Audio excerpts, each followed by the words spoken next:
Olá, tudo bem? Está começando mais um devocional no Temor e Tremor. Nós vamos dar continuidade aos estudos de Atos. Meu nome é Viviane Carvalho e hoje nós vamos estudar um pouco sobre Atos 1, do verso 6 até o verso 11. Oremos. Senhor meu Deus, em nome de Jesus eu te louvo, Senhor, pela oportunidade de falar da tua palavra, assim como os apóstolos, Pai, fizeram. Quero te pedir, Senhor, que tu venhas me capacitar e também os ouvintes, que tu não possa ser glorificado. Em nome de Jesus. Amém.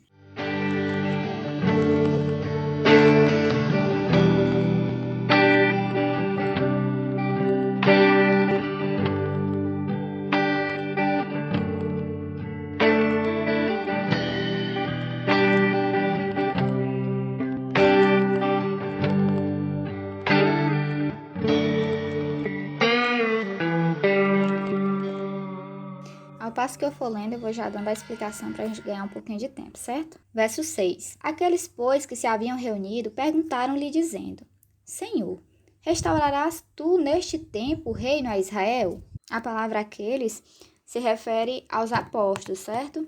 Os apóstolos que estavam reunidos esperando as últimas instruções de Jesus. Então a gente percebe que não é apenas 2 ou 3 apóstolos que fazem essa pergunta, mas sim todos os apóstolos, né? Então houve um consentimento ali para que fosse feita aquela pergunta. Nós percebemos assim o interesse dos discípulos. Jesus ele sempre falou acerca de um reino, né? A gente vê isso lá em Marcos 1,14, por exemplo. E os discípulos eles queriam também saber sobre um reino, só que esse reino não era o reino de Deus em si.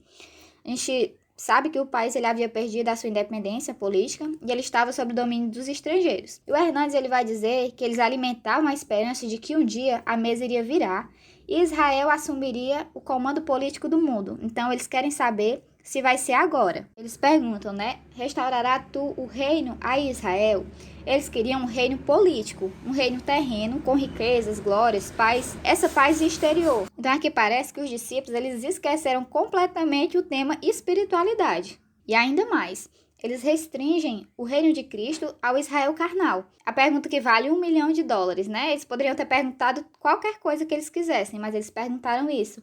Então Jesus ele vai mostrar que o reino é espiritual, que esse reino é internacional quanto aos membros e gradual quanto à expansão. Ele vai quebrar todas as expectativas dos discípulos. Como a palavra diz, né? O reino é semelhante a um grão de mostarda que vai crescendo. Não é algo que já vem pronto. No verso 7. E disse-lhes: Não vos pertence saber os tempos ou as estações que o Pai estabeleceu pelo seu próprio poder. O que Jesus está dizendo aqui para eles é que eles estão querendo saber coisas que não lhe pertenciam saber. Ele diz, neste tempo. É como se eles estivessem pensando, né? Agora que o Senhor ressuscitou, será que, como resultado disso, o Senhor vai restaurar o reino? Então, isso é resultado das profecias do Antigo Testamento sobre a restauração do reino de Davi. Eles tinham muito isso na mente. Eles nunca esqueceram que era um povo escolhido de Deus. Eles tinham várias expectativas quanto ao Messias. Calvino vai dizer que esse verbo restaurar, nessa passagem, significa restabelecer aquilo que havia caído. É como se eles estivessem dizendo, o Senhor ressuscitou. Agora nos diga uma coisa. O Senhor vai colocar agora de pé a Israel? Com base nessa pergunta, então, Jesus ele faz uma repreensão. Eles não sabem o quando e nem sabem o como. O Hernandes ele vai dizer que não nos é dado saber nem cronos nem kairos, nem tempos nem épocas. O nosso papel não é especular o futuro, mas agir no presente, que é o que Jesus vai fazer com que os discípulos pensem.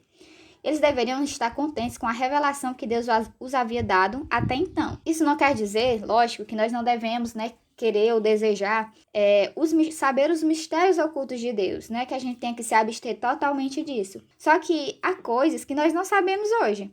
Há outras coisas que nós não saberemos amanhã e há coisas que nós nunca saberemos, que não ficou para a nossa esfera, de saber, não fica permitido a nós saber. Tendo isso em mente, nós devemos desejar aprender tudo o que nosso mestre nos ensina e tudo que ele nos permitiu saber, tudo aquilo que ele nos permitiu ter acesso. Então, só a Deus pertence o conhecer todas as coisas do porvir. Verso 8 diz assim: Mas recebereis a virtude do Espírito Santo, que há de vir sobre vós, e ser-me-ei testemunhas, tanto em Jerusalém como em toda a Judeia e Samaria, e até os confins da terra. Então, a partir do verso 8, há uma transição na forma como Deus revelaria. Deus ele promete aqui aos discípulos o Espírito Santo, aquele Espírito da verdade que ele havia falado lá em João 16, do 12 ao 15. Então, aqui parece que Jesus ele muda de assunto, né? O nosso Salvador Jesus Cristo aqui chama os discípulos de volta, tanto para a promessa de Deus, quanto também para o mandamento que ele iria dar.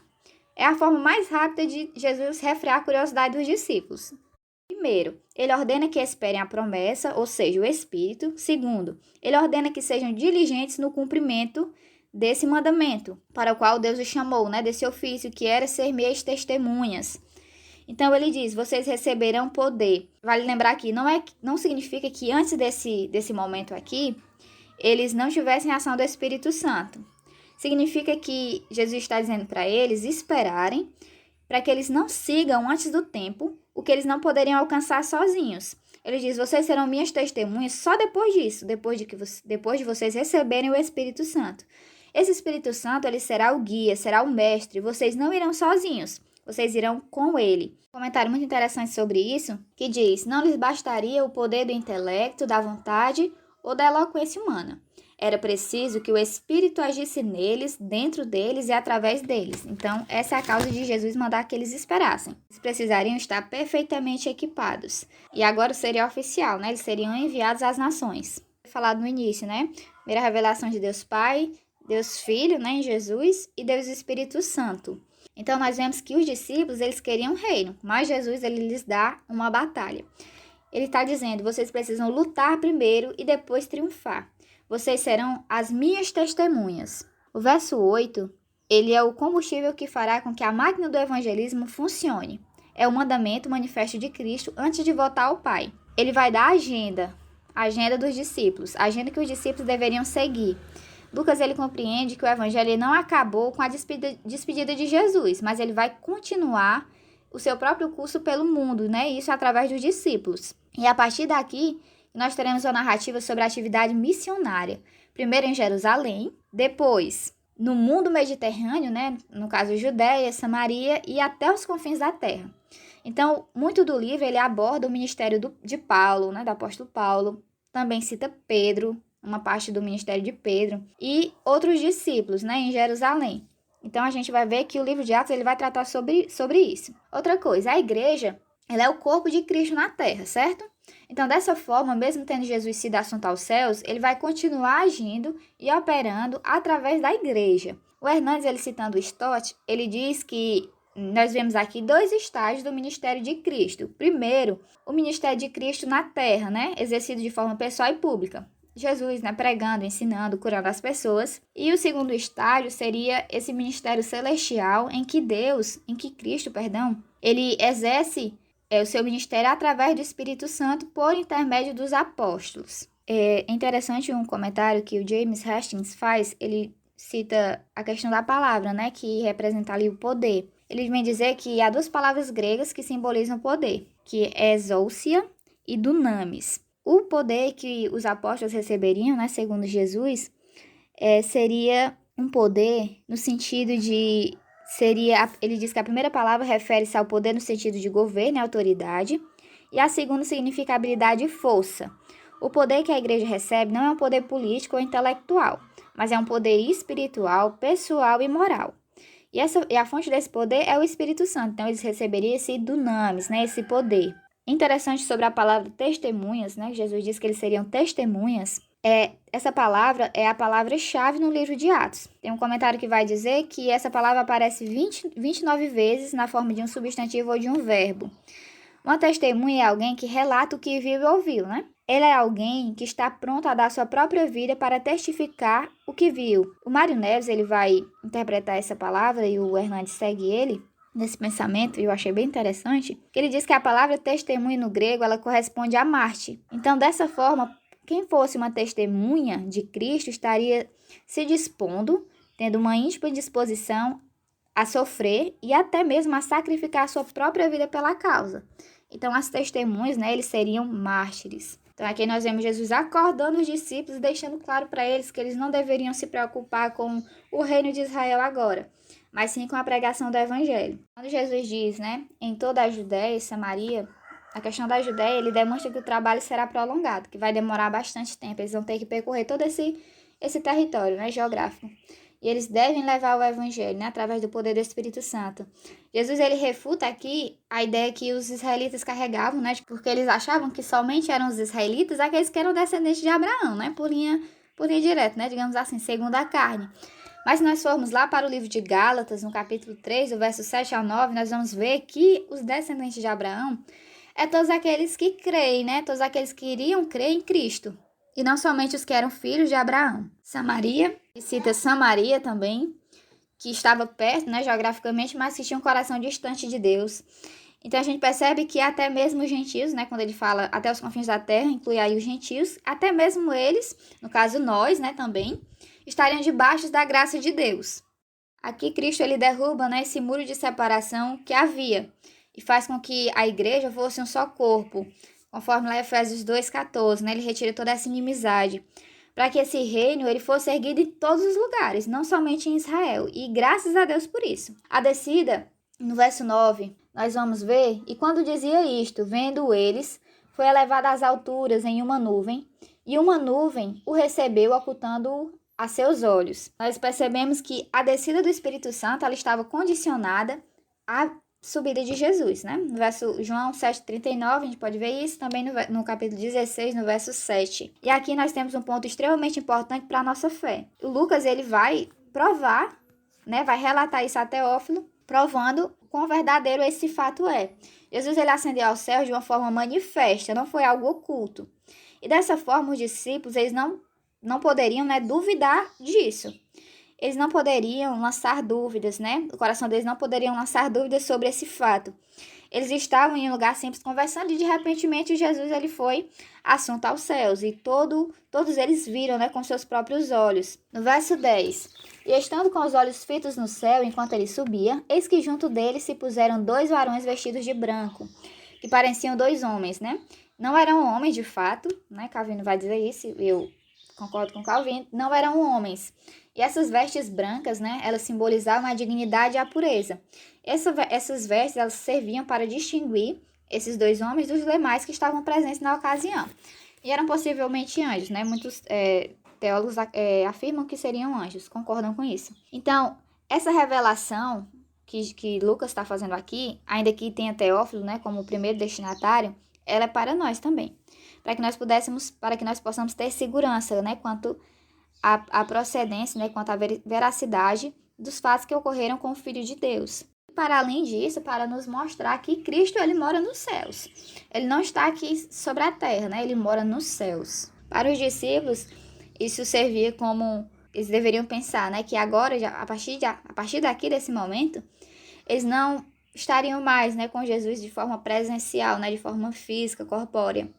Mas também nós vemos aqui que há um consolo muito grande, porque os varões, né, esses 2 varões vestidos de branco, eles prometem que Jesus irá voltar uma segunda vez, né, irá fazer a segunda vinda. Nós lemos isso no verso 11.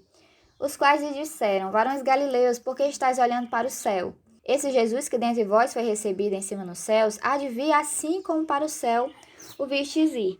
Quando ele diz, né, varões galileus, ele está chamando a atenção dos discípulos, né, como se fosse um vocativo.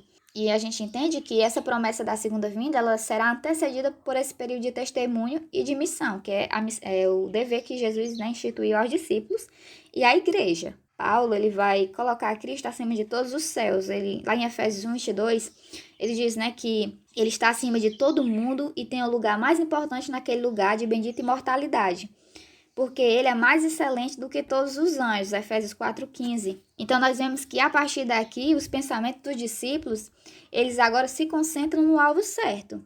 Nós somos ensinados também aqui que nós não podemos nunca ter uma visão completa acerca da glória de Deus no nosso presente estado. A ascensão de Cristo, ela foi o selo da sua vitória sobre o mundo, sobre o pecado, sobre o diabo, sobre a morte.